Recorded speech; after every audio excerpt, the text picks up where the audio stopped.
இன்னைக்கு ஒரு சின்ன அறுவடை பார்த்துருவோமா? நாங்கள் ஊருக்கு போயிட்டு வரத்துக்குள்ள எவ்வளோ மிளகா காய்ச்சிருக்குன்னு பாருங்க. இப்போ வாங்க பொரிச்சிருவோம். பொரிக்கும் போதே கை வலிக்க மாட்டிருக்குங்க, அவ்வளோ மிளகா காய்ச்சிருக்கு. இனிமேல் நம்ம இந்த அறுவடை பண்ணுறது அந்த வீடியோ தான் இனிமேல் வரும். ஒரு செடியில் இவ்வளோ இருக்குன்னா அப்புறம் 4-5 செடி வச்சுன்னா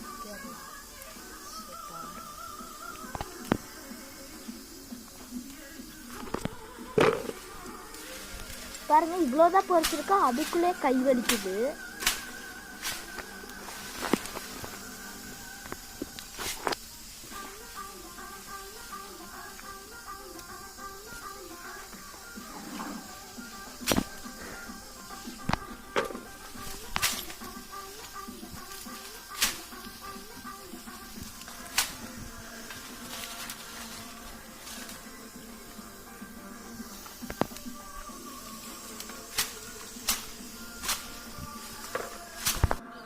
ஸோ பாருங்கள், இவ்வளோ மிளகா காய்ச்சிருக்கு. அதுவும் இல்லாமல் நிறைய பழுத்து கீழே விழுந்துருக்கு.